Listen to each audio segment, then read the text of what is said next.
이건 제 말이라기보다는 무슬림들이 같은 질문을 해요. 19세기, 20세기 와가지고 왜 네. 우리가 유럽보다 더 잘 살았는데 더 나았는데 왜 우리가 이게 뒤처졌냐.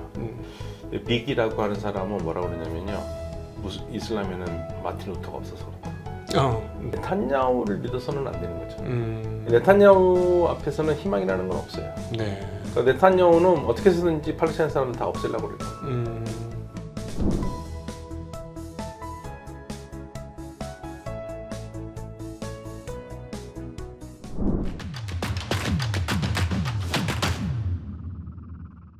안녕하십니까. 증시학도TV 시청자 여러분, 투자자 여러분, 반갑습니다. 오늘 도기 아카데미 시간 아주 귀한 분을 모셨습니다. 제가 굉장히 오래도록 모시고 싶었던 분이고, 이분의 해안을 통해서 우리의 세계관을 조금 더 넓혀야 되지 않겠는가 하는 생각을 계속 했었는데, 우리 교수님께서 저희 채널 20만 되자마자 이렇게 딱 나와주셔서 제가 20만 된 게 얼마나 뿌듯한지 모르겠습니다. 이런 분도 저희가 모실 수 있어서 정말 영광입니다. 서강대학교 유로메나 연구소의 박현도 교수님 모셨습니다. 어서 오십시오. 네, 안녕하세요. 네, 안녕하십니까. 그 유로메나가 뭔지부터 한번 좀 설명해 주시면 좋을 것 같아요. 이제 유로는 다 아시더라고요. 네. 유럽과 관계된 거는. 메나는 미들 이스트 앤 노스 아프리카거든요. 네네. 앞자만 땄습니다. 네네. 그러니까 사실은 유럽과 무슬림 세계 간의 관계를 연구하는 곳인데, 네.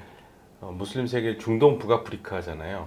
네. 그래서 유럽 중동 북아프리카도 할 수도 없고, 네네. 유중북이라고 할 수도 없고, 네네. 그래서 그냥 서양 친구들이 주로 쓰는 미들 이스트 앤 노스 아프리카를 줄여서 메나 또는 미나라고 그러거든요. 네네. 그래서 그냥 갖다 썼습니다. 근데 유럽이나. 그 이슬람의 중심이 그러면은 중동과 북아프리카가 그렇죠. 된 연유가 그쪽에 다 퍼졌으니까요. 거기서 시작했고, 사실은 네. 그러니까 중동이라는 말 자체가 잘못된 말이죠.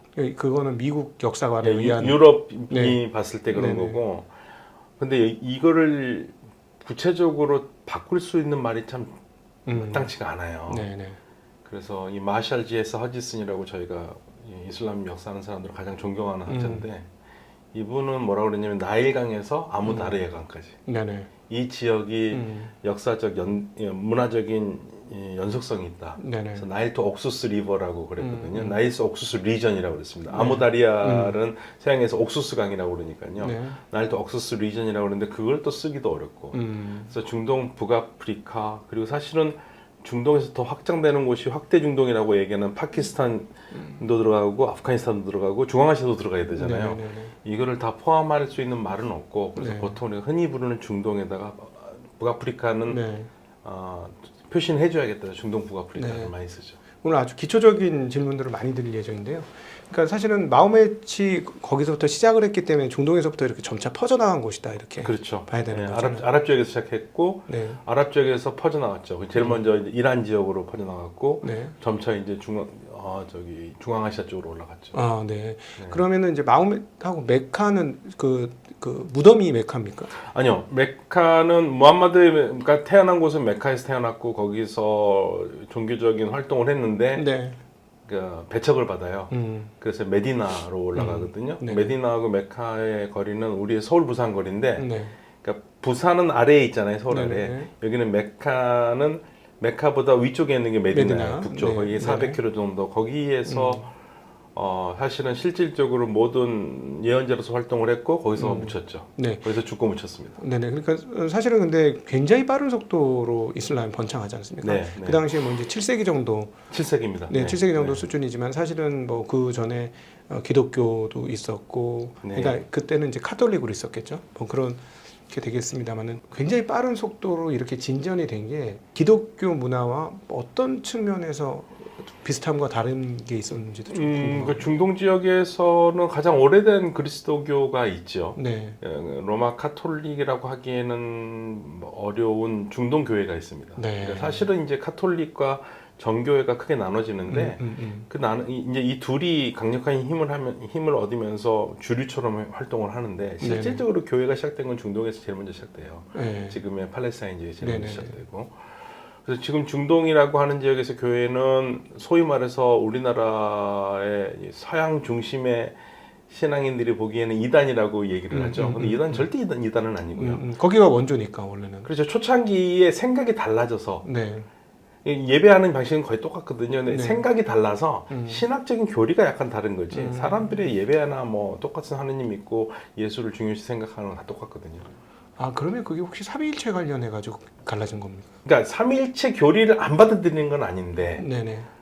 이게 이제 묘한 뉘앙스 차이가 있어요. 그러니까 이제 삼위일체가 주류가 되어버렸으니까. 그러니까 이게 가장 문제는 그리스도교는 복잡해요. 일단 말씀하시는 네네. 것처럼 이슬람은 그런 게 없어요. 네네네. 이슬람은 그냥 하느님 한 분이고 그리고 예언자는 인간이기 때문에 무함마드에 대해서 아무런 그게 없거든요. 논란이 없다. 논란이 네. 없는데 그리스도교는 문제는 뭐냐면 유일신을 믿는데 네. 그 유일신이 아들이면서 신성을 가지고 있는 예수가 신성을 네. 가지고 있다고 그러잖아요. 네. 여기서부터 이제 갈라지기 시작해요. 그러니까 메신저인 예수를 그 이슬람은 마음에서는 인간이니까 네. 뭐 어떤 문제가 생길 건 전혀 없었으나 네. 반면에 그리스도교에서는 예수를 신적인 분으로 생각을 네. 하니까 인간이자 신으로 보는 거죠. 예, 인간이야 신이니까 네. 여기서부터 이제 문제가 생긴 겁니다. 네, 네. 완전한 인간이냐 완전한 신이냐 네. 그리고 완전한 인간이냐 완전한 신이면 인성과 신성이 그 안에 어떻게 있느냐 이런 것들로 사실은 갈라지는 거거든요. 네. 그런데 일상생활에서 사람들이 그리스도교인들은 사실은 그런 굉장히 복잡한 신학적인 문제이기 때문에 네. 이건 엘리트들의 생각이지 일반 네. 사람들한테는 그렇게 네. 중요한 건 아니에요. 그러니까는 그 오히려 그 당시에는 그런 거에 별로 분별이 없이 그 초기 기독교는 있었기 때문에. 근데 그래서 이제 그것 때문에 문제가 되는 거는 이게 별로 중요한 종교가 아니었으면 네. 그냥 뭐 이렇게 왔겠죠. 근데 로마의 이제 국교가 되잖아요. 그렇죠. 그러면서 황제는 머리가 아프죠. 네. 아, 나 이 자식들 말이야. 내가 신앙의 자유를 줬는데 너희들 제국은 하나고 황제도 하나고 그러면 교회도 하나 해야지. 그러면서 황제가 교회를 만들어가는 과정입니다. 아 그렇군요. 그래서 황제가 인정하는 주류가 남게 되는 거죠. 로마에서는. 네, 그리고 그 외의 사람들은 그 당시에 이단 취급을 받죠. 일정에. 네네. 그 지역들을 무슬림들이 쉽게 장악했습니다. 이슬람이. 아 기독교가 이단 취급을 해버리니까 그러니까 일종의 니케아 공의회인가요? 그게? 니케아 공의회도 있었고 초기에 4번의 공의회가 있는데요. 네. 그때 이미 이슬람이 나오기 전에 교회들이 분리가 돼 있었고 네네. 이들은 예를 들면은 비주류 크리스찬들은 네. 나는 그리스도인인데 로마는 나를 별로 탐탁하지 생각하지 않아. 그런데도 나한테 세금은 다 걷어가. 그런데 무슬림들이 힘이 세서 올라와가지고 야 니들 있잖아. 니네 믿는 거 그대로 믿어. 그리고 우리한테 세금 내는데 보니까 로마보다 덜 내면 얼마나 행복합니까? 이 사람들이 스스로 문을 열어줘요. 그렇군요. 예, 종교의 자유도 더 좋고 그러니까. 네네네. 그러면서 무슬림 세계가 크리스찬 세계들을 잠식해 갔죠. 아 그게 그런 초기 기독교 중에 뭐 이집트의 콥트교 뭐 이런 것도 다 예. 있었나 보네요. 예, 이집트의 콥트교가 그렇죠. 아. 이집트 이제 뭐 콥트라는 말이 자체가 이제 이집트이기 때문에 네네. 이집트 그리스도교거든요. 네네네. 이집트 그리스도교도 그때부터 있었고 아르메니아 정교회 전부 다 뭐 오래된 교회들이죠. 네네. 예. 네, 그러니까 앞서 지금 말씀하신 대로 그 기독교 세계를 이슬람 문화가 네. 쉽게 이렇게 포용할 수 있었던 것은 그 종교에 대한 개종을 강제하지 않았기 강제하지 때문에. 않았고요. 네. 개종을 오히려 원하지 않았어요. 네. 왜냐하면 개종을 하면 세금은 안 내잖아요. 이슬람 국민 이슬람인들한테 세금을 안 걷었군요. 무슬림들한테는 세금을 인두세를 따로 걷지 않고 네. 비무슬림들한테는 인두세를 걷었어요. 그러니까 그렇게 빠른 속도로 쫙 이렇게 종교를 예, 그래서 펼쳐나갔군요. 오히려요. 처음에는 인두세를 내기 싫고 그러니까 개종을 하려는 사람도 있을 거 아니에요. 그 사람들 개종 못 하겠습니다. 개종하면 세원이 없어지는데요. 사실은 뭐 고대로 가면은 하나님의 근원, 기원이라는 건 세 종교가 그러니까 모두 똑같지 않습니까? 예, 그러니까 무슬림들은 어떻게 생각하냐면 이슬람이라는 게 새로운 종교가 아니에요. 그렇죠. 유대인들이 말하는 유일신교, 크리스천들이 말하는 유일신교인데 사람들이 시간이 흐를수록 유일신교에서 가르침을 흐트르니까 제대로 못 믿으니까 네. 다시 원래 유일신 신앙을 무함마드가 받아왔다고 생각하는 거죠. 네. 그러니까 태초부터 있었던 유일신교라서 역사적으로는 가장 늦게 나왔지만 네. 실질적으로는 최초의 유일신교하고 똑같은 거예요. 그러니까 그리스도교, 유대교도 하느님한테 받은 걸 그대로 갖고 있었으면 네. 똑같다 이거죠. 네. 저는 이렇게 표현하는데 유대인들도 크리스천들도 무슬림들도 다 하느님의 말씀을 하늘에 있는 서버로부터 다운로드를 받았어요. 네, 네. 그런데 유대인들과 크리스천들은 무슬림들이 보기에 다운로드 받은 PDF를 편집 모드로 읽은 거예요. 무슬림들은 읽기 모드로만 읽었고. 네네네. 그러니까 크리스천들과 유대인들은 자꾸 뭐를 넣고 빼고 해가지고 지금 무슬림들이 가지고 있는 꿀한 경전과 그리스도교 유대교의 경전이 다르다고 보는 거죠. 그러니까 무슬림들은 우리는 원본 그대로 가지고 있다. 네. 이러한 믿음을 가지고 있어요. 그러니까 이슬람은 유대교와 그리스도교를 비난할 수 없는 게 유대교와 그리스도교를 비난을 하잖아요. 그러면 이슬람의 존재 가치가 없어져요. 그러니까 사실은 그 아브라함이라는 그 근원 네. 똑같은 거지 않습니까? 네, 그러니까 똑같은 걸 받았는데 네. 시간이 흐르면서 유대인들과 크리스찬들이 왜곡을 해온 거고 네. 원래대로만 지켰으면 우리하고 똑같다 생각하는 거예요. 그래서 그래서 이슬람은 기본적으로 유대교와 그리스도교를 이용해서 자기의 존재를 얘기하기 때문에 네네. 이슬람은 유대교와 그리스도교 없이 이슬람을 얘기하기는 어렵죠. 네. 예. 마치 저거 같네요. 뭐 카톨릭이 부패했다고 이제 개신교에서 맞습니다. 예, 그렇게 보시면 돼요. 종교 개혁을 루터가 네. 한 것처럼. 네, 그렇게 생각하시면 돼요. 그러니까 네. 이제 모슬림들은 우리의 마호메드가 네. 그 고대에 맞습니다. 그분들 입장에서는 거의 근대에 있었던 종교개혁 루터의 종교개혁 같은 것을 이미 마호메드가 한 것이다. 예, 그래서 7세기의 신학자들 중에서는 이슬람을 새로운 종교로 보지 않고 그리스도교의 이단으로 보는 경우도 많아요. 네, 그리스도교를 이단, 그리스도교의 이단. 네, 그러니까 여기서 말하는 그리스도교는 원천적인 예, 당시 자신들이 7세기 믿고 있었던 그리스도교가 있는데 네. 거기에 이단의 형태가 이슬람이다라고 생각합니다. 그렇군요. 네. 근데 어쨌든 참 아이러니한 게 하나의 신을 가지고 서로 이렇게 현대와서 서로 다투는데 네. 이슬람에서부터 먼저 4대째가 쪼개지지 않습니까? 네. 예. 근데 왜 이렇게 철천지 원수지간이 누구하고요? 시아파하고 수니파가? 시아파하고 순니파가 철천지 원수라기보다는 그 현대의 정치 구도가 그렇게 돼서 그래요. 예. 그러니까 전체적으로 시아파는 전 세계적으로 소수예요. 음. 중동에서는 그 수가 훨씬 더 많긴 하지만 전체적으로 전 세계 무슬림들을 10명으로 놓고 보면 최소 8명, 아무리 많이 봐주면 9명은 순니파예요. 네네네. 아주 많이 봐주면 2명, 네. 보통은 1명이 시아파. 시아파입니다. 압도적인 차이죠. 어. 그게 중동에 가서 우리가 중동 어느 정도까지 한다면 지금 우리가 흔히 하는 중동이라고 얘기하면 그게 한 7대3, 6대4 정도 됩니다. 네네. 역시 순니파가 더 많거든요. 네네. 그런데 이들은 실질적으로 저는 이렇게 얘기를 하는데요. 천주교, 개신교 차이보다 더 없어요. 천주교하고 개신교 신자들이요. 같이 예배 못 봅니다. 예배 형식이 완전히 다르잖아요. 형식은 다르죠. 예, 완전히 달라요. 네네. 근데 순니파하고 시아파는 예배 형식이 다르지가 않습니다. 같습니다. 네. 그러니까 사실은 같이 예배를 드려요. 같이 예배를 드릴 수 있고.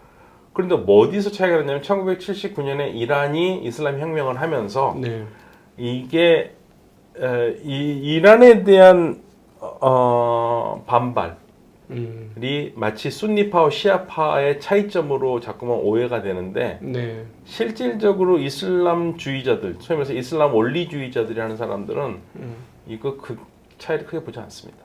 예, 이란의 혁명의 차이, 이란이 한 혁명이 이슬람 혁명이라고 생각을 하고, 그래서 그건 순니파가 해도 그런 이슬람 혁명이라고 얘기하고 있어서 네.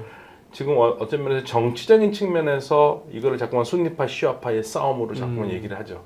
저는 이제 무슬림을 보면서 하나 의문점이 무슬림이 굉장히 개방적인 종교, 공부를 해보면 굉장히 개방적인 종교인데 왜 이렇게 문명 사회에서 두각을 나타내는 무슬림 국가가 없을까? 전 그게 굉장히 의문이거든요. 사실 이제 우리가 갖고 있는 가장 큰 화두인데요. 사실 15세기, 16세기까지만 해도 무슬림들이 더 앞섰거든요. 앞섰어요.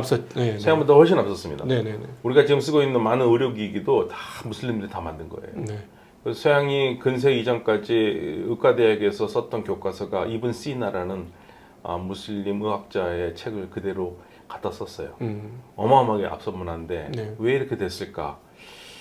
저는 생각해 보면 경쟁이 없어서 그러지 않나. 유럽 국가들은 민족주의하면서 서로 경쟁하면서 싸웠잖아요. 네. 그래서 영국과 프랑스, 이탈리아 전부 다 민족 국가를 형성하면서 경쟁하면서 싸웠는데 무슬림들의 민족 국가는요 근대에 와서 만들어집니다. 이게 유럽과의 가장 큰 차이라고 저는 생각을 해요. 그러니까 그 민족 국가로 뿔뿔이 찢어지면서 서로 경쟁하면서 싸웠는데 무슬림들은 그런 문화가 약했어요. 여긴 종교적 힘이 더 강했다고 봐야죠.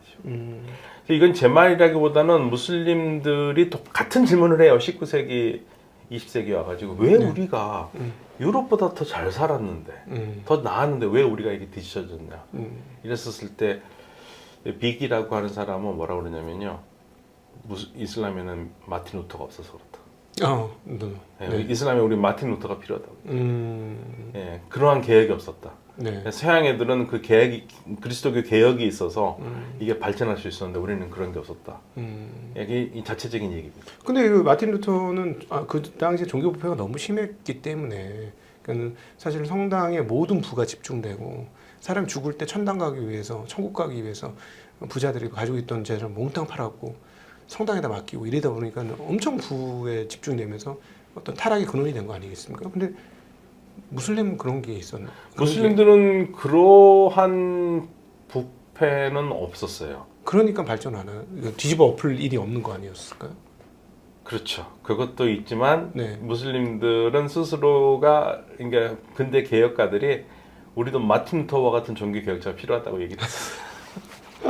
아니 제가 왜 이런 질문을 드리냐면 이게 그 사실은 그 소위 말하는 그라나다 공국 이 이사벨 여왕한테 점령당하기 전까지는 분명히 유럽에서조차도 이슬람 문명이 훨씬 더 앞섰죠. 예, 그러니까 그라나다가 바로 옆에 이베리아 반도에 같이 붙어 있었음에도 불구하고 그냥 지내다가 네. 그걸 배워야 되니까 네. 결국 어느 순간에 이제 배울 게 없어 하니까 점령을 하는 게 아닌가 하는 생각도 들거든요.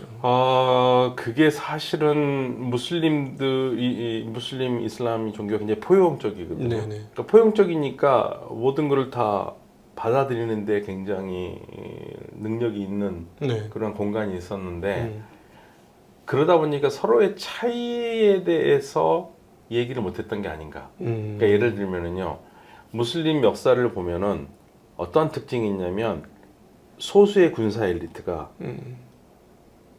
다수의 피통치자를 거느리는 사회인데 이 둘이 말이 달라요. 무슬림에서. 예, 그러니까 소수의 군사 엘리트가 자기여 다른 말을 쓰는 사람들을 통치하는 그러한 형태가 우리가 흔히 말하는 이슬람 제국의 형태였어요. 제국이 이제 다른 나라 국가를 이렇게 네. 품에 안고 있다는 네. 말씀이시죠? 이들을 연결시켜주는 유일한 고리는 이슬람이라는 종교예요. 이슬람 종교가 굉장히 자족적이거든요. 그러니까 내가 누구 통치를 받던 간에 나는 아랍어를 쓰는데 쟤는 튀르키어 쓰고 뭐 그게 무슨 문제야? 우리는 같은 무슬림인데 이런 게 굉장히 강했고 네네네. 이게 근대 서양이 무슬림 제국을 지배를 하면서 가장 이해 못했던 게 바로 그겁니다. 영국, 프랑스 애들이 들어와가지고 야 이집트 애들은 야 니네는 아랍어를 쓰고 니네 총독은 아랍어도 모르고 튀르크 계통 애들인데 니네 왜 그 말에 따르니? 영국과 프랑스 이해가 안 가잖아요. 근데 거의 답은 이슬람이니까 같은 무슬림이니까. 그래서 무슬림들을 갈라놓기 위해서 이 서양에서 제일 먼저 강조했던 게 민족입니다. 너는 다르다. 너는 다르다. 그러면서 서양의 지배를 받으면서 무슬림 사회에서도 민족주의라는 게 나오기 시작하거든요. 근데 민족주의를 나오는 거를 덮을 수 있는 가장 큰 코팅제가 이슬람이에요. 사실은 종교에서 민족이 무슨 의미가 있겠습니까? 네. 모두가 한 형제 한 예, 자매. 그렇죠. 그래서 이란이 지금 그런 형태예요. 이란이 다민족 국가입니다. 네. 다민족 국가인데 민족주의가 있으면 이 나라는 무너지거든요. 네. 그러니까 1979년 혁명을 하면서 호메이니 혁명 지도자가 이슬람은 종교를 이슬람은 민족을 모른다고 그랬어요. 네.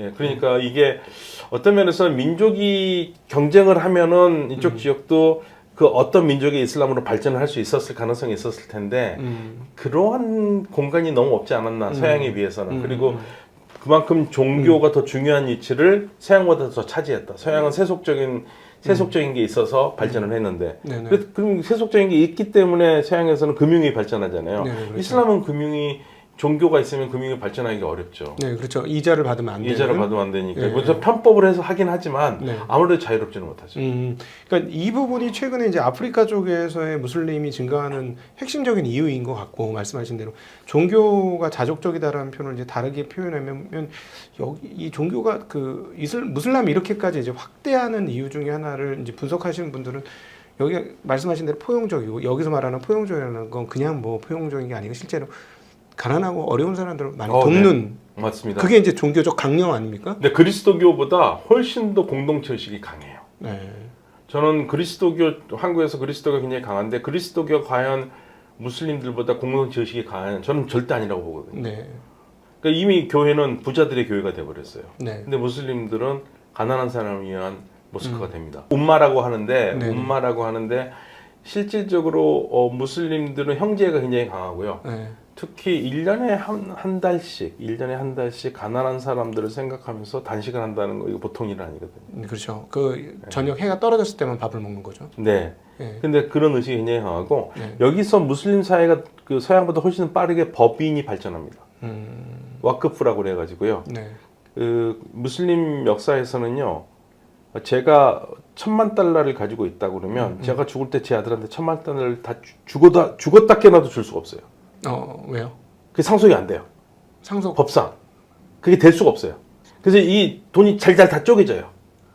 네. 수평으로도 쪼개지고 수직으로도 쪼개지고. 그게 법적으로 예. 그렇게 되어 있다. 예. 절대 줄 수가 없어요. 그리고 제가 재상으로서 만약에 여의도만한 땅을 받았잖아요. 네네네. 재상이 끝나면 그걸 다시 반납을 해야 돼요. 누구한테? 국가에. 무슬림 예, 국가니까. 왕조에. 왜냐하면 그건 제가 받은 거잖아요. 네. 이게 제게 아니라는 얘기죠. 그래서 이제 뭐가 발전하냐면 법인이 발전해요. 이슬람에서 와크프라고 그러는데 네. 파운데이션인데요. 제가 만약에 이 건물, 이 신한 콘코디아 이 빌딩이 제가 이제 네. 갖고 있어요. 근데 네. 이거는 상속이 불가능하거든요. 네. 그러면 상속이 불가능하면 제가 할 수 있는 방법이 있죠. 제가 아들이 하나 있는데 아들이 이년치기 도치야 까름도 못하고 큰일 났다. 그러면 이 건물 자체를 제가 공공재산으로 기탁을 해버립니다. 네. 공공재산 기탁해가지고 여기에서 나오는 수입은 예를 들면은 뭐 가난한 사람을 위해서 다 써라. 아니면 어느 대학교에 등록금을 다 줘라. 네. 그런데 이 건물의 관리자를 제 아들로 임명을 하는 거예요. 관리자는 무조건 임명해야 되니까. 네네네. 그러면 실질적으로 이 건물은 아들한테 상속한 거나 거의 같죠. 왜냐면 아들은 여기서 나오는 월급을 먹고 살 수 있으니까 네네네. 이 아들은 그 다음 때에 계속 연결하고 이런 식으로 와크프가 발전을 해요. 네네네. 그러면서 보험과도 같이 가난한 사람을 돕는 제도가 만들어집니다. 네. 그러니까 이게 굉장히 강해요. 무슬림들이. 네네네. 네. 이게 서양 크리스천들에서는 보기 힘든 그 부분들이고 그래서 무슬림들은 나눈다. 그 재산은 내게 아니다. 이런 게 강해서 그게 아마도 서양보다 금융업이 좀 뒤떨어진 방법이 되지 않았을까. 와, 이게 들어보니까 칼빈주의하고 가장 극명하게 대조되네요. 네네네. 네. 네. 그리고 왕이 뭐로 가장 존경을 받냐면요. 네. 왕이 얼만큼 공동체를 위해서 뭔가를 해줬느냐. 그 건물을 짓고 여기 나오는 재산을 공공 기탁을 한다든지 우물을 지어서 모든 사람들을 위해서 우물을 만든다든지 네. 이런 것도 있습니다. 9세기쯤 되면은요. 집에서 시종으로 있는 소년이 주인의 심부름으로 물을 사와서 갖다 길러와야 되거든요. 네. 근데 물을 사오다가 가다가 넘어졌어요. 그래서 물통이가 다 깨졌어요. 네네. 이게 큰일 나지 않습니까? 근데 이런 아이를 위해서 어떤 재단이 있냐면요. 이런 아이들을 위해서 만든 재단이 있어요. 그래서 울고 있는 애를 데리고 가가지고 물도 사주고 그릇도 사줘가지고 얘를 돌려보내요. 네. 이런 사회 구조가 돼 있기 때문에 나눈다라는 정신이 굉장히 강해요. 무슬림들이. 이제 왜 발전 안 했는지 저는 알 것 같아요. 그래서 발전됐네. 예, 이게 루터 때문이 아니라 그 칼빈주의의 개념으로 보면 네가 하나님의 자녀이고 하나님의 축복을 받았는지 어떻게 알 수 있느냐 할 때 네. 내가 이 땅에서 얼마만큼 예, 그렇죠. 얼마큼 소위 불을 말하는 축적하는 불을 거죠. 축적하느냐로 하니까 이거는 완전히 불을 축적하는 경쟁 모드로 돌입을 하면서 이렇게 해야 내가 하나님의 자녀다 이렇게 되는데 여기는 하나님의 뜻은 나누는 거야라는 개념으로 네, 맞습니다. 가버리니까 예. 그 재산은 내게 아니에요. 네. 내게 아니고 오롯이 하나님 거이기 때문에 네. 굉장히 다르죠. 근데 왜 이렇게 왕들이 많아요? 왜 다 왕국이에요? 무슬림들은 왕을 일종의 사회 안전 보장 장치로 생각을 합니다. 민주주의 또는 이런 그런 어떤 공동체가 끌어가는 공의회 같은 개념이 아니고 네. 왕을 선호하는 전통적으로 예. 왕을 선호하고요.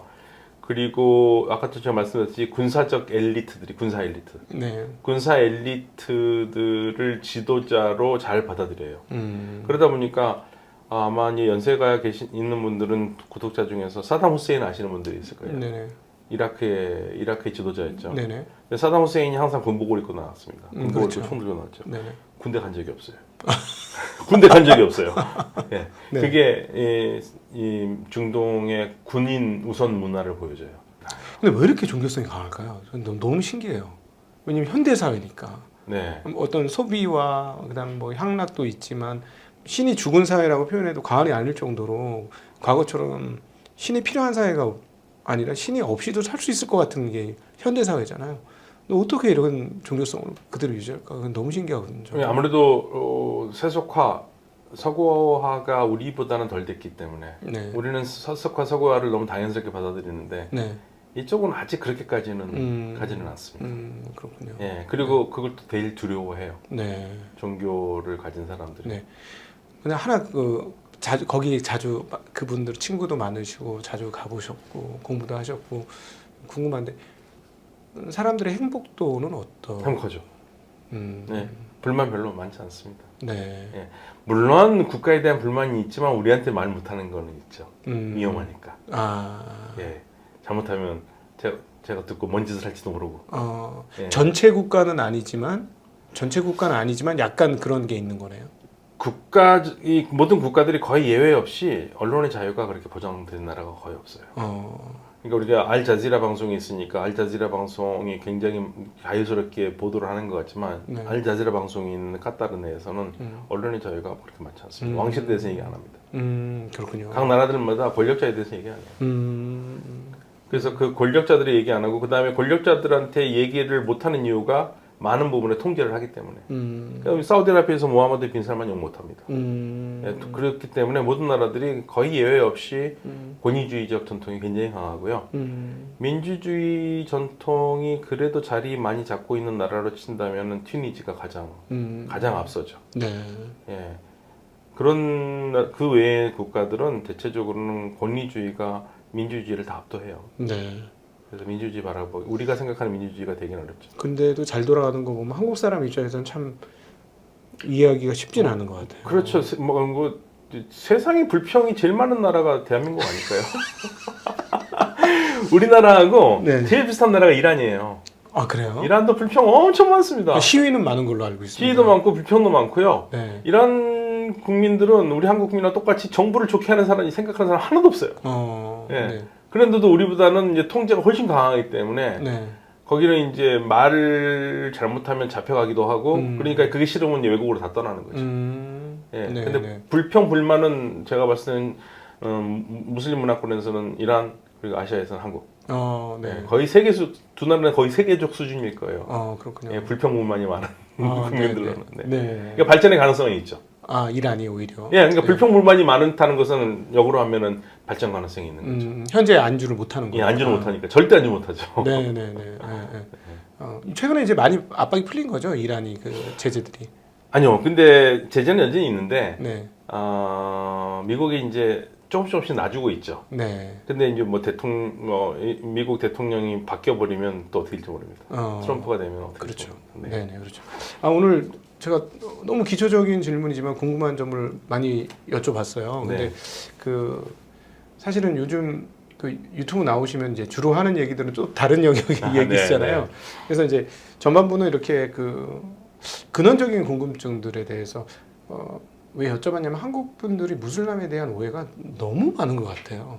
그러니까 우리 이제 언으면서 이해는 해요. 네. 접해본 기회가 별로 없으니까. 네네. 너무 생소하거든요. 그러니까 제품으로 치면 신제품이에요. 근데 이거를 누가 먹어봤다는 얘기도 없고 네. 권하지도 않고 그러니까 이거 먹어도 되나? 이런 느낌이 이슬람이에요. 네네네.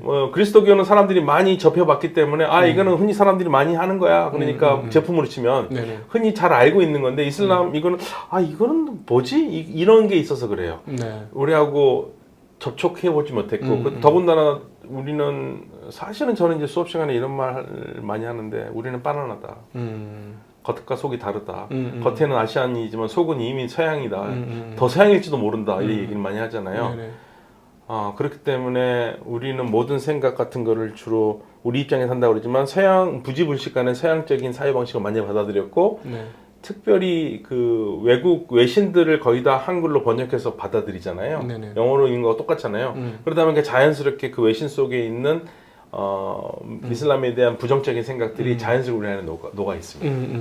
네네. 그래서 그렇습니다. 네네. 제가 봤을 때. 네. 저희도 이제 일반 유튜버 같은 질문을 이제 한번 본격적으로 한번 드려보도록 하겠습니다. 지금까지는 이제 무슬림에 대한 정지 작업을 했고, 근데 이제 그럼에도 불구하고 이렇게 평화로워야 되는 중동의 세계의 화약고가 아주 오래전부터 화약고라고 불리잖아요. 특별히 이제 이스라엘하고 중동 지역이 계속해서 싸우는데 그 기원이 어디서 이렇게 있다고 봐야 될까요? 이스라엘 건국 자체가 잘못된 거죠. 그러니까는 막말로 얘기해가지고 건국이 되더라도 뭐 예를 들어서 그 물리적 지리를 차지하지 않았으면 상관이 없는데. 그러니까 1897년에 시온주의자 협회를 만들거든요. 네. 예. 그런데 그 문제는 뭐냐면 시온으로 돌아가죠. 그 시온이 예루살렘 얘기하고요. 네네. 팔레스타인 얘기하는데 좋다 이거예요. 유럽에서 너무 고통을 받았으니까. 네. 그래서 사실은 이 팔레스타인 문제의 가장 근본적인 원인은 유럽의 크리스천들입니다. 유럽인들이 일단 제 1차적인 범인들이에요. 같이 유럽에 살면서 유대인들이 그렇게 못 살게 굴었으니까 유대인들은 도저히 살 수 없으니까 이렇게 네. 살 수 없다면 우리가 돌아가야 된다 고향으로. 그래서 시온주의를 얘기를 한 건데 네. 거기까지는 다 이해하죠. 얼마나 힘들었으며. 음. 근데 문제는 뭐냐면 시온주의로 돌아간다. 시온이라는 곳이 사람이 없으면 괜찮아요. 네. 근데 팔레스타인 사람들이 살고 있었죠. 그렇죠. 이미 아랍어를 쓰는 사람들이 팔레스타인 땅의 95%가 살고 있는데 수백 년 이상. 예, 수백 년 이상. 그것도 수백 년 이상. 네. 수백 년이 뭡니까? 수천 년이죠. 사실. 1000년 이상이죠. 네네네. 예, 1000년 이상을 살아고 있는데. 네네. 근데 그들과 같이 그러면 나라를 만들어야 되는데 그걸 안 했거든요. 시온주의에서 유대인의 국가를 만든다고 그러니까 이게 이제 비극의 시작입니다. 근데 사실은 지금까지 그 무슬림을 설득해서 같이 좀 살게 해달라고 했으면 살 수도 있지 않았을까요? 단 한 번도 그런 적이 없죠. 세금을 내고 뭐 이런 식으로 네, 한다. 다만 그런 적이 없고 지금 사실은 시온주의를 반대하는 유대인들이 있지 않습니까? 네네. 이분들이 주장하는 거 뭐냐면 이 이스라엘에다가 아랍인과 유대인들이 같이 살 수 있는 평화로운 민주국가를 건설을 하면 되는데 그거를 왜 시온주의를 주장을 해서 지금 이렇게 되느냐. 사실은 아랍인과 유대인들이 평화롭게 사는 한 나라를 얘기하는 사람들도 유대인들도 있어요. 네네. 유대인들도 그 얘기를 해요. 그 네. 시온주의가 이게 사실은 그게 문제가 되는 거예요. 네. 네. 그러니까 다시 말해서 시온주의가 문제라기보다는 시온주의는 좋다 이거예요. 그런데 그 돌아갈 땅에 아무도 없었으면 괜찮은데 그 땅에 이미 사람들이 살고 있었기 때문에. 근데 시온주의의 발언은 어디서부터 시작됐다고 봐야 되는 거예요? 그게 정치적인 운동을 된 거는 1897년입니다. 그러니까 1894년에 프랑스 파리에서 드레이피스 사건이 일어나거든요. 네네네. 그 드레이피스 사건이 뭐냐면 주 프랑스 독일 대사관이 있는데 독일 대사관으로 프랑스의 군사 기밀이 자꾸만 빠져요. 새 나가는 거 범인을 잡았는데 그게 프랑스군 장교인 드레이피스예요. 네. 근데 알프레드 드레이피스는 그런데 사실은 혐의가 없는 사람인데 이 사람이 범인이 된 이유는 한 가지밖에 없습니다. 유대인이기 때문에. 거기에서 이 프랑스는 당시 어떤 나라냐면 혁명이 있었던 나라고 그래서 유럽의 지식인들은 어떻게 생각했냐면 자신은 조국이 두 개라고 생각했어요. 하나는 내가 태어난 곳, 또 하나는 프랑스. 그러니까 모든 지성, 계몽의 천국이었거든요. 네네. 그런데 이런 나라에서 유대인들이 살 수 없다면 더 이상 유대인들이 유럽에 살 수 없다고 생각한 거죠. 그래서 1896 그 사건을 당시 파리에서 그걸 지켜봤던 사람이 테오도르 헤르츠리라는 오스트리아 사람이고 네. 이 사람 유대인이거든요. 네. 이 사람이 그래서 1896년에 독일어로 대어 유덴슈타트를 해가지고 유대인 국가라는 책을 쓰고 1997년에 시온주의자 협회를 만들어요. 그러면서 시온주의가 본격적으로 1897년부터 유럽에 살고 있던 유대인, 특히 세속적 유대인들 네네네. 이들의 모토가 됐고 그러면 종교적으로 지도자들은 어떻게 생각했느냐? 반대했어요. 왜냐하면 종교 지도자들은 우리가 유럽에서 이렇게 고통을 받고 사는 것도 하느님의 뜻이기 때문에 우리를 이 고통에서 해방시켜줄 메시아가 나와서 우리를 해방시켜줄 때까지 하느님의 뜻에 따라서 살아야 된다고 그랬고 인위적으로 국가를 만드는 건 말도 안 된다고 얘기했기 때문에 따르지 않았거든요. 네네. 그래서 이 시온주의 자체는 세속주의입니다. 헤르츠는 유대교를 잘 몰랐어요. 유대교 전통도 잘 모르고. 네네네. 근데 시온으로 돌아가자. 그래서 시온주의가 거기서 시작된 거고 결국에는 그 사람이 아이디어를 냈고 열심히 움직여서 궁극적으로 1948년에 팔레스타인에 이스라엘이 성립된 거죠. 왜 이렇게 이스라엘이 무자비한가에 대한 이해가 좀 됐습니다. 네, 그러니까 지금의 이스라엘은요 시온주의가 국가의 국시거든요. 네. 그러니까 시온주의라는 것은 유대인들의 국가를 세우는 거고 유대인의 국가를 세우기 위해서는 안에 있는 사람들이 아랍인들을 같이 동화해서 사는 게 아니라 어떻게든 밀어내야 되는 거죠. 그러니까 시온주의를 반대하는 사람이 적이 돼 버리는 거죠. 그렇죠. 그러니까, 시온주의 반대하는 건 적입니다. 근데 그 시온주의는 사실상 그렇게 따져 보면은 유대교의 종교 전통하고는 상관이 없는. 네. 그렇죠. 사실은 따오긴 했지만 네. 처음 시작 자체가 종교적인 건 아니었습니다. 그렇죠. 네. 네. 이제 세속주의 국가가 됐고 그런데 이제 시간이 지나면서 그 시온주의 국가 안에 종교적 시온주의자가 생기는 거죠. 네네. 그 종교적 시온주의자들이 대체적으로 극우거든요. 네네. 그래서 지금 이 네타냐후 정부를 떠받치고 있는 게 종교적 시온주의자들.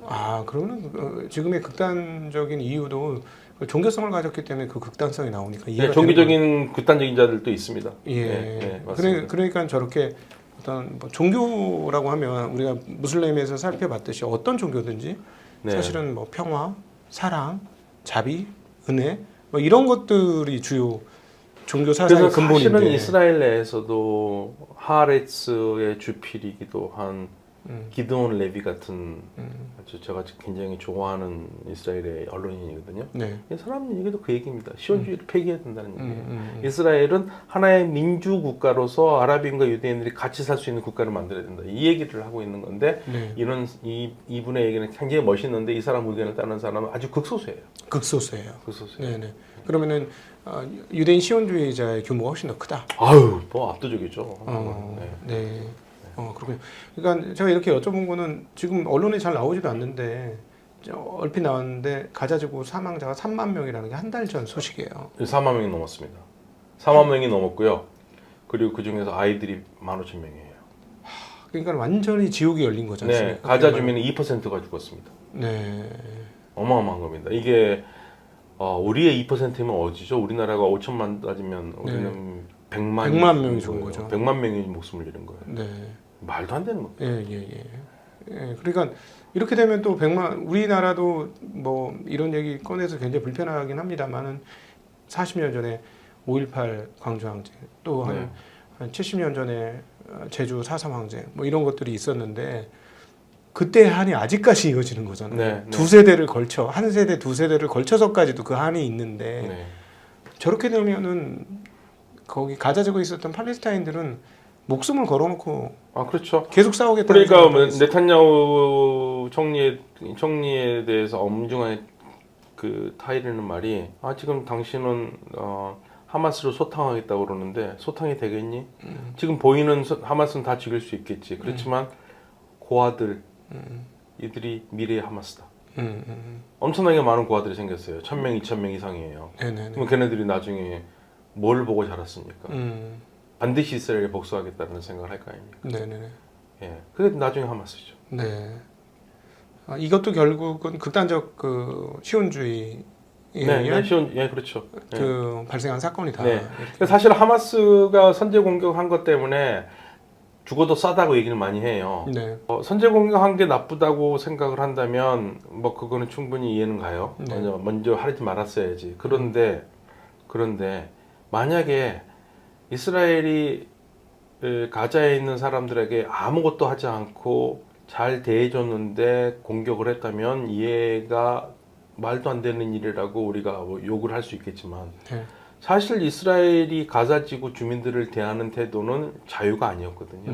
이들을 억압하고 계속적으로 세계에서 가장 큰 하늘이 뚫린 감옥이라고 할 정도로 거기에서 살던 사람들이 자위권으로 저항하는 것도 그걸 테러라고 할 것이냐 이런 문제도 사실 있어요. 그렇게 해놓고 누군가가 저를 방에다 가둬놓고 못 나오게 하는 거를 나오려고 하는 투쟁이 이게 테러냐? 그렇게 부를 수도 있다는 얘기예요. 하나 궁금한 거는 지금 4만 명 이상이 이제 사망한 놀라운 현대의 놀라운 비극적인 사건인데 사태인데 왜 저희는 잘 모르고 있을까요? 잘 모르고 있을까요? 뉴스가 안 나올까요? 우리 뉴스의 가장 큰 문제는 이스라엘 방송을 그대로 내보내는 거죠. 대변인의 말을 그대로 계속 내보내잖아요. 주로 미국풍인가요? 그게? 아니 이스라엘 군 대변인이라든지 이스라엘 쪽의 그 방송을 우리가 많이 해주잖아요. 하마스 쪽이나 이런 쪽보다는. 그렇습니까? 예, 그러니까 이스라엘이 무슨 얘기하면 그냥 100% 다 맞다고 생각하는 거죠. 예를 들면 99% 이란이 쏜 거를 99% 요격했다? 한 번도 거기에 대해서 과연 그럴까라는 기사가 나온 적이 없잖아요. 네네네. 예, 그냥 99% 이스라엘에서 있다면 99% 오 맞다 이렇게 해버리는 거고. 그다음에 하마스가 죽인 사람들이 다 민간인이었다 그러면 이스라엘이 뭐 다 맞다고 얘기하는 거예요. 그런데 저는 이스라엘 내의 언론을 보면은 네. 오히려 반대 얘기가 많이 나와요. 네, 이스라엘의 언론에서. 네. 근데 우리는 잘 보도 안 돼요. 네. 그러니까 그런 문제들이 있어요. 이게 정보의 편중의 문제가 있습니다. 네네네. 팔레스타인뿐만 아니라 다른 나라하고도 별로 관계가 안 좋은 것 같잖아요. 실제로 그런가요? 이스라엘이요? 네네. 이게 지금 어려운 문제가 하나 있는데 네. 하마스가 주변 아랍 국가에서 인기가 없어요. 하마스를 전부 다 주변의 아랍 국가들이 같은 아랍어를 쓰는 나라들이 골칫덩어리로 생각해요. 하마스를 골칫덩어리로 생각하지 않은 나라는 아마 유일하게 알제리일 겁니다. 네. 그 외 나라는 다 골칫덩어리 생각하거든요, 주로. 특별히 이제 옆에 있는 사우디아라비아라든지 전부 다요. 그러다 보니까 그 하마스를 지원하는 게 별로 없죠. 그렇다고 해서 이들이 또 이스라엘이 가자 지구에서 하는 것을 찬동하지는 않아요. 네네. 그렇지만 또 막지는 않고 있어요. 이게 이제 아랍 세계가 딜레마죠. 아랍 세계가 쉽게 말하면 다른 말로 하면 좀 비극적으로 하면 팔레스타인 문제가 더 이상 아랍 세계에서 중요한 안건이 아니다. 네네네. 네. 팔레스타인이 잘 됐으면 좋긴 하겠지만 그게 지금 제 1차적으로 중요한 문제는 아니고 1차적으로 가장 중요한 건 각국의 경제 발전인 거죠. 야, 그러면은 한국 언론에서 회자되었던 이스라엘과 가자를 전투라고 표현하는 것 자체가 저는 말도 안 되는 일이라고, 이게 어떻게 총을 가진 사람과 안 가진 사람하고 싸우면 무슨 전투냐, 말도 안 된다, 그런 생각을 가졌었는데, 그러면은 뭐 5차 중동 전쟁이라고 나왔던 언론 기사는 정말 우리가 중동에 대해서 아무것도 몰랐다는 얘기네요. 그렇죠. 이거 5차 중동 전쟁이 될 수가 없죠. 군사 조직과의 싸움인데. 아니 그러니까 무슨 말이냐면 이란 또는 뭐 어디 이집트나 뭐 이런 데가 예전처럼 중동 전쟁 나듯이 개입을 해서 확정되는 거 아니냐. 확정 안 합니다. 이거, 네. 아랍 국가들은 전혀 확정을 안 하고요. 네. 확정하려면 유일하게 확정할 수 있는 가능성은 이스라엘과 이란이었죠. 네. 예. 그런데 이스라엘과 이란이 되면 왜 확정이 되냐면요. 만약에 싸우게 되면 아랍 국가들이 양자 결단을 해야 돼요. 네. 누구 편을 들 것인가. 네. 근데 누구 편을 들 것도 할 거 없이 이란과 이스라엘이 만약에 전쟁에 들어가면 네. 이란과 이스라엘이 전쟁으로 끝나지 않습니다. 미국이 개입해요. 네. 그럼 미국이 다 아랍 국가들의 군사기지 가지고 있지 않습니까?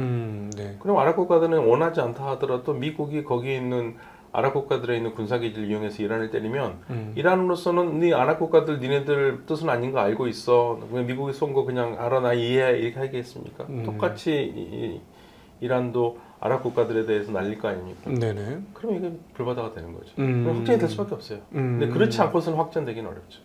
아랍 국가들이 뭐 팔레스타인을 위해서 우리가 거병을 해서 이스라엘 때리겠다? 그거는 꿈에서나 나오는 얘기죠. 그러면 이란 국가하고 다른, 특별히 사우디하고 관계가 별로 그렇게 좋지 않은 이유는 종교적 이유가 아닌 겁니까? 어디하고요? 이란하고 사우디하고?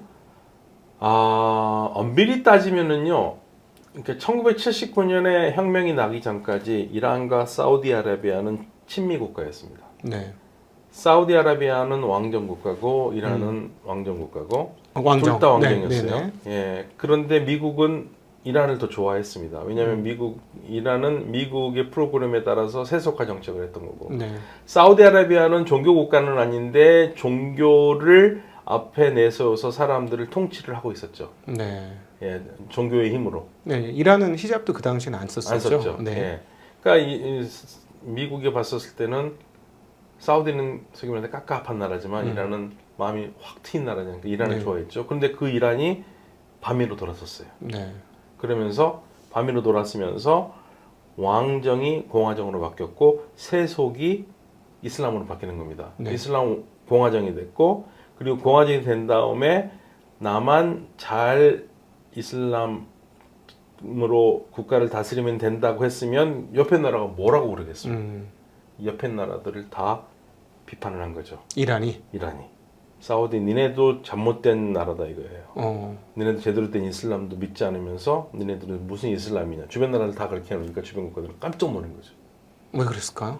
아니 이란은 주변 나라들을 이웃이라기보다는 우리의 혁명을 수출해서 이 나라도 바꿔야 된다고 생각하는 사람들이었어요. 자기네가 왕정을 무너뜨리고 공화정을 세운 게 가장 옳은 방식이니 그걸 수출해야 되겠다. 이슬람 공화정을 세운 게. 네. 그러니까 이걸 우리 한국 사람들이 이해하기 쉽게 한다면요. 저는 항상 이렇게 비유를 하는데 이것도 오해를 하지 마시고요. 북한이 네. 공산혁명이 일어나서 공산주의로 잘 살면 되잖아요. 네. 본인들만. 네네네. 그리고 우리한테 아유 우리는 야 공산주의로 우리 괜찮아. 남쪽은 남쪽대로 자본주의로 잘 살아. 우리 같은 민족이랑 싸우지 말고 우리 안 싸울게. 그럼 우리가 굳이 3.8선이 필요할까요? 휴전이 필요 없지 않습니까? 네. 그런데 그게 아니라 북한이 계속적으로 혁명을 수출하려고 그러잖아요. 네. 똑같은 거예요. 이란은 계속 혁명을 수출하려고 그래요. 그러니까 주변 국가들은 견기를 일으키는 거죠. 견기를 일으켜도 왕정 국가니까. 예, 왕정 국가니까 일단 주변에서 왕정 국가인데 왕정이 무너진 것만 해도 쇼크한데 쇼킹인데 너희들 내려오라고 얘기한 거랑 똑같네요. 예, 거기다가 정권 자체로 완전히 체제를 바꾼다고 그러니까. 네. 근데 더 문제는 뭐냐면요. 네. 뭐 이란 얘네들이 뭐라고 말하던 간에 우리 힘 세거든? 한번 해볼래? 이 정도 되면은 겁 안 나죠. 근데 군사력이 형편없거든요.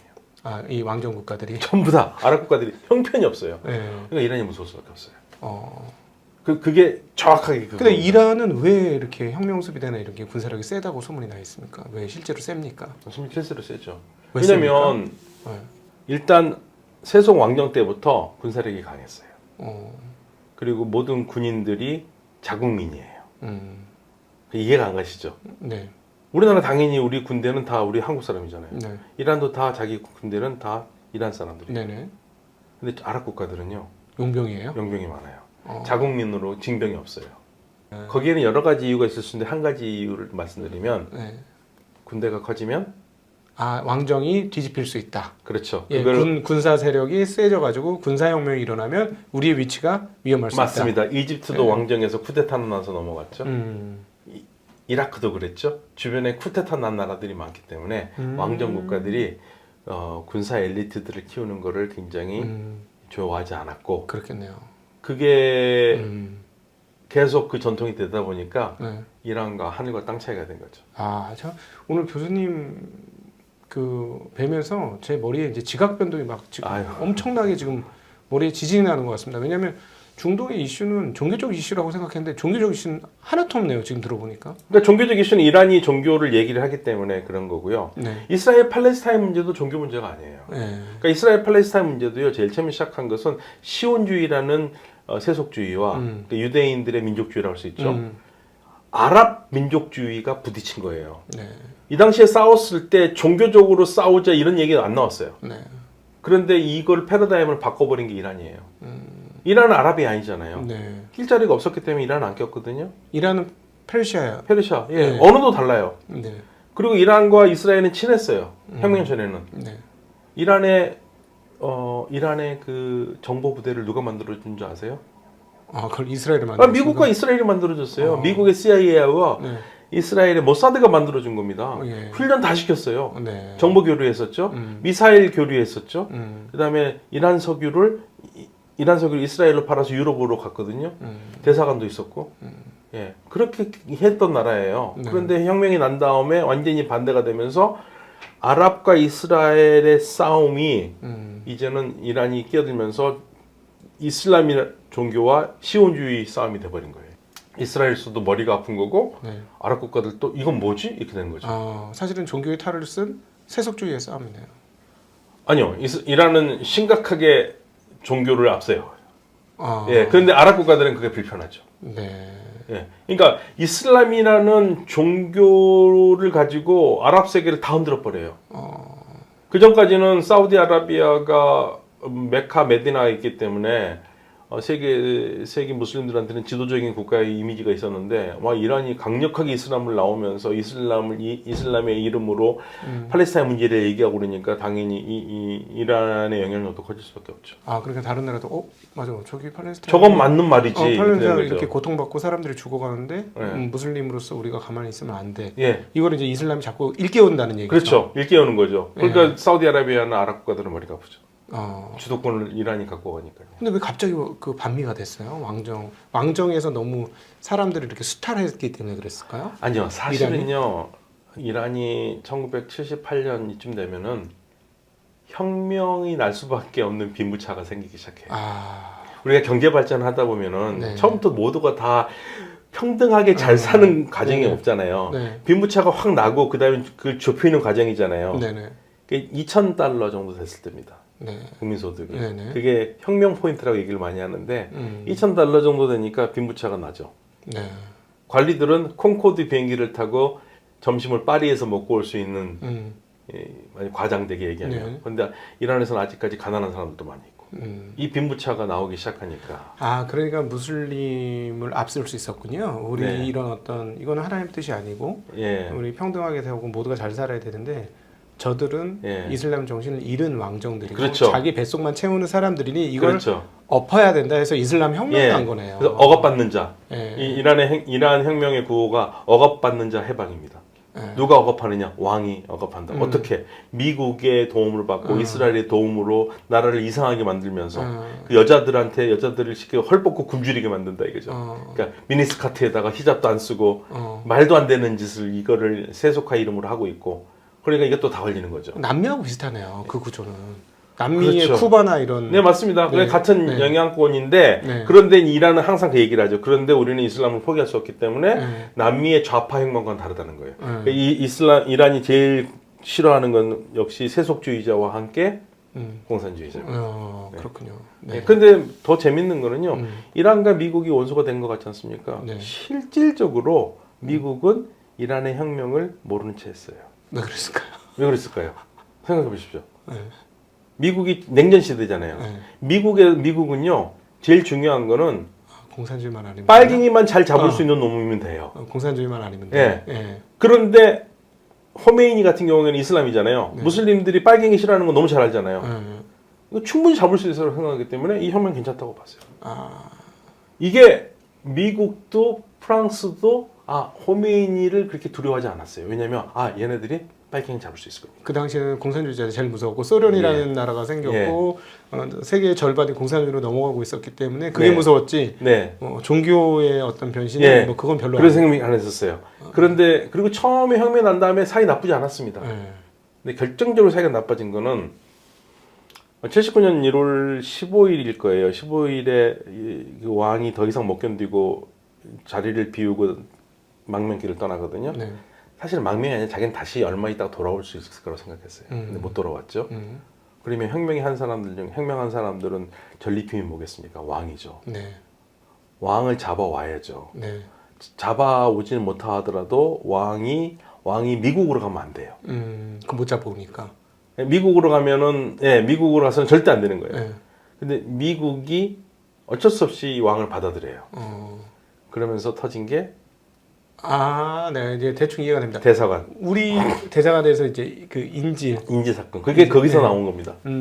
우리 빨리 왕을 다시 예, 보내라. 왕을 해라. 그러니까 왕을 미국이 줄 수는 없잖아요.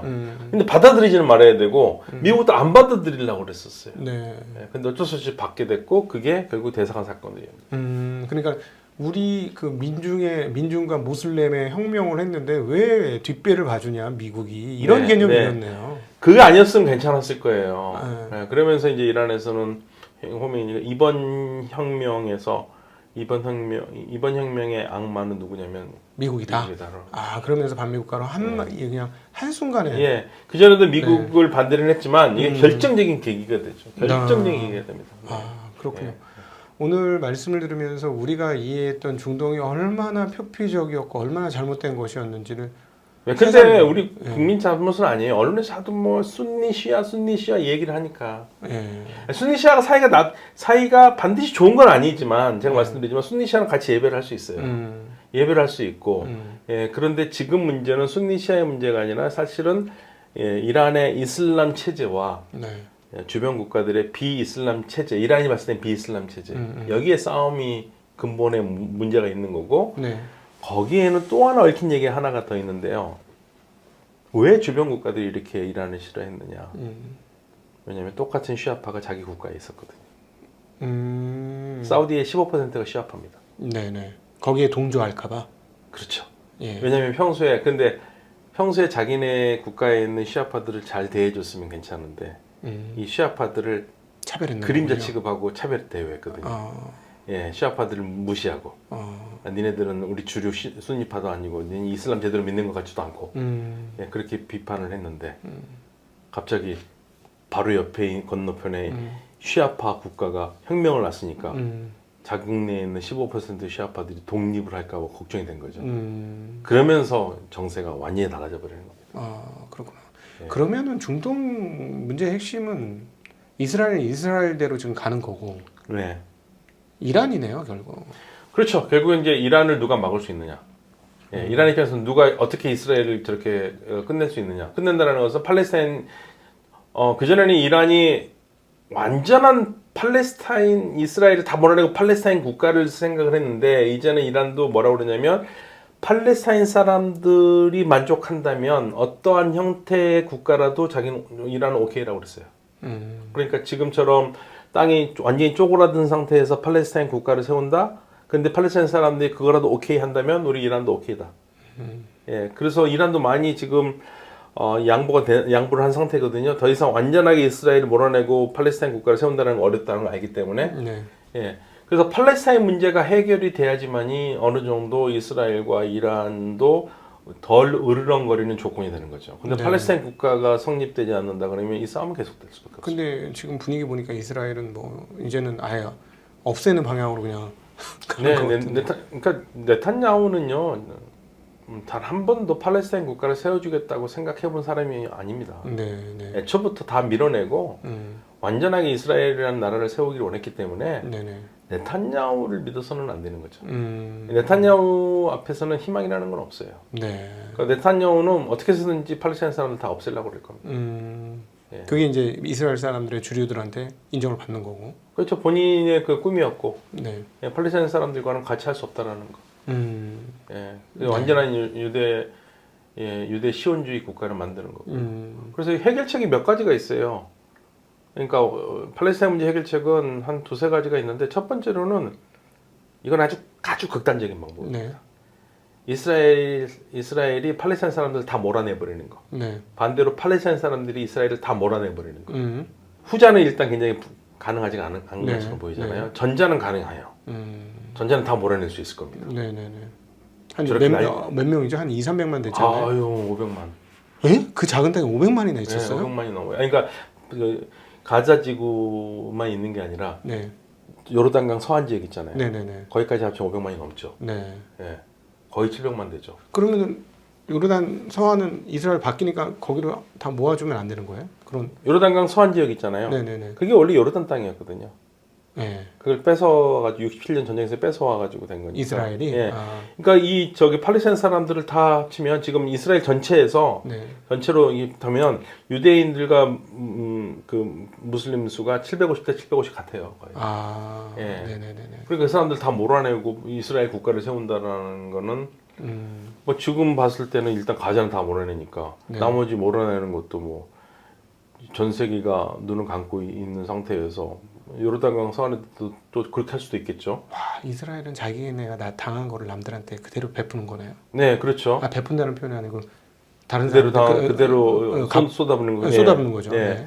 그래서 이 방법은 완전한 이스라엘 국가, 완전한 팔레스타인 국가가 방법인데 이거는 바람직하지 않은 방법이고. 야, 나라 일부 지형을 띄워줘서 너희들 여기서 살아. 이제 네. 들어오지 마. 우리 네. 남남 국가야. 이렇게 가능성은 없다. 그 두 번째가 가능성이 그거예요. 투 스테이트. 예, 예, 예. 그러니까 이스라엘이라는 나라와 팔레스타인이라는 나라를 지금 상태에서 만들어서 하는 거다. 근데 네. 첫 번째 문제는 그럼 국경 어떻게 할 거냐. 예, 국경은 그래서 67년 국경을 한다. 네. 이제 국제사회가 얘기하는 거 67년 뭐냐면 우리가 6.1 전쟁으로 해가지고 이스라엘이 굉장히 칭찬했던 그 네네네. 있잖아요. 네네네. 6.1 전쟁이 사실은 그게 불법 전쟁이거든요. 그때 뺏은 땅은 다 불법이기 때문에 67년 6월 5일 날 전쟁이 시작되니까 67년 6월 4일 날 국경으로 돌아가서 이스라엘과 팔레스타인 국가를 만든다. 그게 두 번째 방법인데 이게 국경 문제가 어렵죠. 네. 예, 그리고 팔레스타인 지금 가자는 아니지만 요르단강 서안에는 이스라엘이 알바끼 해놓은 땅들이 있거든요. 그걸 어떻게 해결할 것인가 문제가 네. 있고 세 번째로는 이스라엘이라든지 한국에서도 주로 뭐 특히 크리스천들은 그런 얘기 많이 해요. 아 뭐 어차피 아랍 애들은 가자는 원래 이집트 땅이었으니까 이집트로 다 보내버리고 요르단강 서안을 그냥 요르단에 다 줘버리면 새 나라로 할 수 있지 않느냐. 그렇죠? 예. 근데 이 요르단과 이집트는 받지 않으려고 그러죠. 왜냐면 지금까지 어쨌든 간에 아랍 국가를 만들기 위해서 난리를 쳤는데 이제는 그렇게 되면 아랍 국가가 사라져 버리잖아요. 팔레스타인 국가가. 네네. 네. 그러면 그 원흉이 이집트하고 요르단이 되는 거지 않습니까? 자기는 역사 속에서 그러고 싶지 않으니까. 그거는 안 하려고 그러고. 그러면 가장 이상적인 거는 그래 오케이 좋다. 그러면 그냥 유대인 지식인들도 그런 얘기 많이 하니까 이 한 나라 안에 한 나라로 해서 같이 살자. 민주주의로. 네. 그렇게 되면은 시온주의자들이 얘기했던 유대인의 국가는 사라지잖아요. 그렇죠. 그게 절대 싫어하죠. 그다음에 그걸 오케이 유대인 국가 아니더라도 그냥 같이 살아서 평안하고 있다면 괜찮다고 한다 할지라도 나중에 인구 출산율 보면은 역전된다는 역전된다 이거죠. 네. 그러니까 절대 안 하죠. 예, 그건 또 절대 그럼 예. 받기 힘들겠네요. 예, 그래서 지금 이스라엘 네타냐후 총리의 그리고 네타냐후 총리 정부의 사람들은 완전한 이스라엘을 얘기해요. 그러면 여기서 말하는 완전한 이스라엘은 지금에 있는 가자 지구뿐만 아니라 서안까지도. 서안까지. 네. 서안까지. 네. 궁극적으로. 다 몰아내는 걸로 예, 그 예. 사람들이 난민이 되든 말든 우리는 상관없다. 네. 이런 개념인 예. 거죠. 그리고 뭐 천번 만번 양보해서 요르단강 서안 지역에다가 팔레스타인 국가를 세워줄 수는 있지만 그 국가는 당연히 국방력을 가지면 안 되죠. 우리를 조금이라도 공격할 여지가 예, 있으면 안 된다. 예. 네. 그러니까 제가 박사과정 때 예도 사이드 교수가 저희 학교에 와가지고 강의를 한 적이 있었는데 네. 그때 한 말이 지금도 잊혀지지가 않아요. 오슬로 협정으로 지금 팔레스타인 국가가 세워질 가능성이 있다고들 다 얘기하는데 오슬로 협정에서 보면 팔레스타인은 미국에 있는 원주민 보호구역과 똑같다. 원주민 보호구역이다. 네네. 그러니까 결국에는 실질적으로 원주민 보호구역에서 팔레스타인 사람들이 있었는데 그보다 못한 게 뭐냐면 원주민 보호구역은 건들지는 않잖아요. 네, 미국 같은 경우. 네. 근데 거기 원주민 보호구역에다가 다 알박기를 하면서 정착촌을 만들어 놨으니 네네. 이건 원주민 보호구역도 아닌 거죠. 정착촌이라는 게 이스라엘 정착촌. 이스라엘 정착촌이 불법입니다. 그거 안 됩니다. 아. 원래 안 돼요. 네. 국제사회가 유엔에서 얘기하는데 안 되는 건데 다 지었어요. 그래서 우리는 사실은 언어부터 중요한데 모든 영어 신문이라든지에서는 팔레스타인 할 때 어떻게 표현한 줄 아세요? 팔레스타인이라는 표현 안 합니다. 네. occupied territory라고 그래요. 거기 occupied territory라는 건 뭐냐면 이스라엘이 불법적으로 점령하고 있다라는 것을 얘기를 하는데 우리는 팔레스타인 땅을 한 번도 점령지 얘기를 안 했잖아요. 예, 이스라엘이 점령지예요. 가자 지역은 이스라엘의 점령지. 네네네. 이렇게 표현을 우리는 잘 안 하죠. 근데 그 말 자체에서 물론 이제 말이 많아지니까 표현하기 그러니까 그렇지만 영어권에서 항상 occupied territory라고 그러거든요. 네네네. 이 점에서부터 우리가 적어도 생각을 해야 됩니다. 이게 occupied territory입니다. 네. 강점 지역이에요. 네네. 아까 이란이 그러면은 요즘 계속 뭐 시위도 하고 막 그러는데 그 밑에서부터 지금 우리 못 살겠다 갈아보자 뭐 우리나라처럼 해가지고 그렇게 해서 조금 더 세속주의로 넘어가서 바뀔 수 있는 가능성은 없는 겁니까? 어렵다고 봅니다. 어렵다고 봅니다. 왜냐하면 그 목소리도 높지 않고요. 그리고 이 국가에 희망이 없다고 많은 젊은이들이 국가를 떠나고 있어요. 이란이 가장 심각한 게 지금 두뇌 유출입니다. 이란 학생들이 굉장히 똑똑하거든요. 네. 수학자들도 훌륭한 수학자들, 과학자들 많고요. 그런데 이란에서 더 이상은 못 얻고 떠나요. 네. 그래서 이란이 침체되고 있고요. 이 결정적인 역할을 한 건 트럼프입니다. 네. 다시 제재를 부활하는 바람에 예. 이란이 완전히 취하게 됐어요. 이렇게만 말씀드릴게요. 2015년에 미국과 이란이 핵 협상을 했었을 때 이란 돈이 리알이라고 그러는데 1리알이 한 3만 7천 리알, 4만 리알 정도 됐었거든요. 1달러가? 1달러가. 네. 예. 그런데 지금 얼마인지 아세요? 60만입니다. 20배가 되었어요. 초하이퍼 인플레이션. 예, 20배가 되어서 굉장히 안 좋아요. 예. 그러니까 안에서는 어떻게든 지지고 볶고 살겠지만 이 사람들이 외국에 나올 수 없는 겁니다. 중동의 북한이네요. 똑같네요, 상황. 그런데 북한하고 굉장히 다른 점이 하나 있죠. 개방 경제입니다.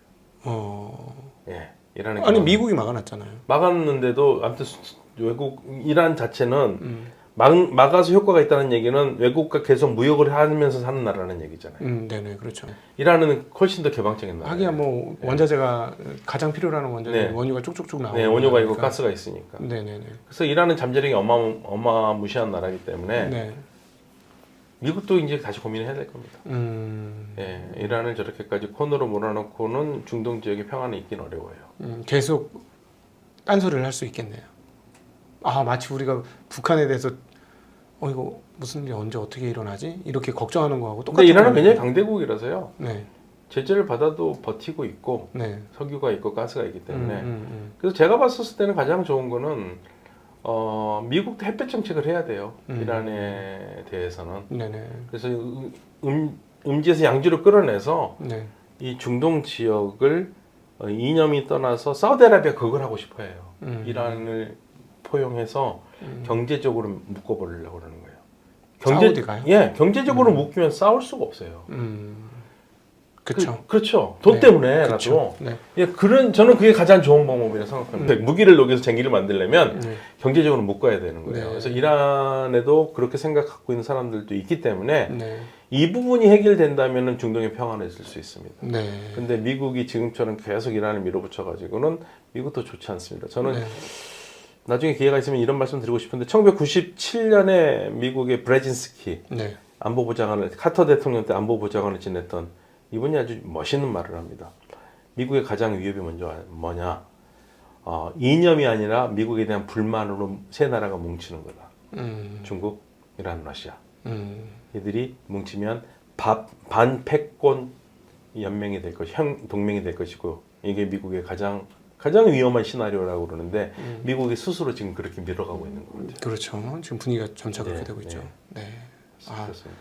오늘 정말 너무 저는 개인적으로 즐겁고 기쁜 시간이었습니다. 아닙니다. 그리고 너무 모르고 있었구나 하는 사실을 다시 한번 깨달은 시간이었고 이렇게 귀한 시간 만들어 주셔서 감사드리고 우리 이제 그 시청자 구독자분들 중에서도 저같이 이제 새로운 세례를 받으신 분들이 많이 있으실 것 같습니다. 그래서 좋으시다면 이렇게 댓글을 통해서 같이 소통을 해주셨으면 좋겠고 소통이 좋으시면 아마 우리 박 교수님께서 여기 뭐 작지만 나쁘지 않은 채널이네 이러면서 아마 또 선뜻 나와주시지 않을까 하는 생각이 듭니다. 좋은 댓글 부탁드리고요. 오늘 귀한 시간 이렇게 할애해 주셔서 귀한 발걸음 해주셔서 너무 감사합니다. 네, 감사합니다. 네, 고맙습니다. 네, 감사합니다. 시청자분들에게도 인사드리겠습니다. 고맙습니다. 네, 감사합니다.